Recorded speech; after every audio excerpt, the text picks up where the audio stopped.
I had mentioned Jay-Z is getting into the shoe business as far as basketball goes. I don't know what his official title, if he's president of basketball operations at Puma. But if you're old enough to remember, Puma had a moment there when everybody wanted to have a pair of Walt Clyde Frazier Pumas. Now, these were the Clydes, and they were suede. They were a little bit heavier, and your socks would be the color of your shoes. So I had red Clydes. So you take off your shoes after playing, and your socks would be red. But there was something about the way Walt Clyde Frazier played that you loved those shoes.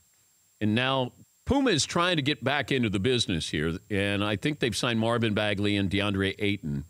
I don't know if, anybody else. Because, Usain Bolt was wearing Puma, but I don't know if he was moving merchandise here. Ricky Fowler probably moves merchandise, but it's golf merchandise there. Now you get these guys, with Marvin Bagley and DeAndre Ayton. I just don't know if anybody buys a big man shoe. Doesn't it feel like you want to buy a smaller guy's shoe? I don't know if that factors in at all, because we all have our favorite shoes. There's a place in the Village. It's East. They're at 13th and Broadway. It's called Flight. And I went in there yesterday, and it's just fascinating. It's just, walls of tennis shoes. And then you have this area that is, they encased all of these shoes in glass. And it's just a shrine to the great shoes of all time. And then I saw these numbers, and I thought, well, is that the number of the shoe? And I thought, okay, is that the model number? And then my son goes, no, that's because I said 5775. Man, they got the model. And my son goes, no, $5,775. I go, are you kidding me? Like you thought they were known as no, those are the 5775s. Yes. And then I saw, there are shoes. I think there's some shoes in there that are $100,000. Because I'm looking at all the numbers. I look at those numbers differently. I'm going, wait, that's 25,000. So it's got all the Jordans in there. I mean, it's a shrine to, it's a basketball museum in there, but you can also buy all of these shoes, Adidas, Nike, Converse, you name it. But to go in there and look at those shoes, and then you take a trip down memory lane, you're going, God, I had those. Why didn't I hold on to those? I had those original Jordans. Why didn't I hold on to those? Because whenever you bought shoes, you played in the shoes. It's not like I went, hey, I'm going to buy them, and I'm going to keep them in the box. I wasn't that smart, and I didn't have that money for that kind of inventory. But I look back on those shoes, and they're shoes that are god-awful. Because I sent you guys a picture of the Patrick Ewings, and you guys thought it was in my closet. And I go, no. I told him this morning, I said, no, I'm at this shoe store called Flight. And it was crazy how expensive these shoes are. Yes, Eden. The article, just real quick on the Jay-Z thing, The article that I'm reading says that his official designation with Puma is creative director. Oh, okay.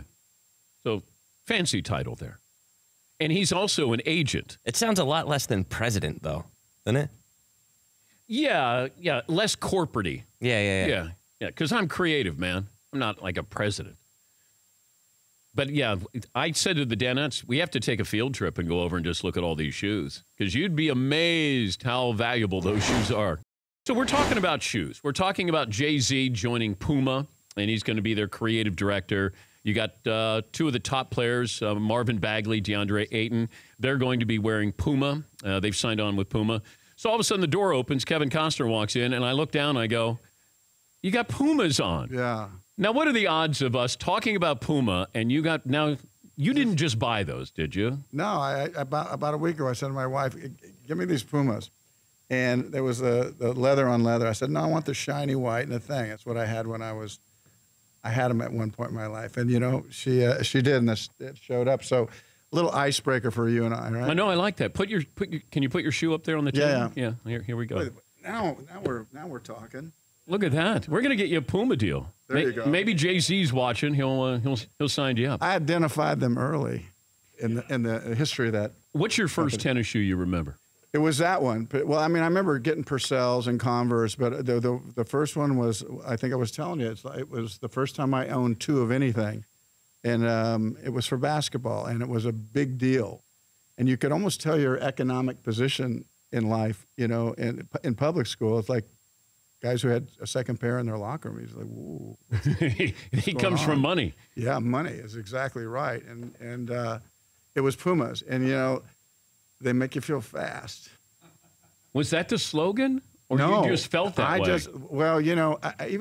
I got two of my boys are in lacrosse, and when I get them cleats, it's weird. They do exactly what I did when I was 8 or 9. They just run up the halls. They're just certain about the traction. They just run in the house. They run in the house, and you just feel fast. For more Dan Patrick Show, tune to Audience Channel 239 on DirecTV or download the Dan Patrick Show app.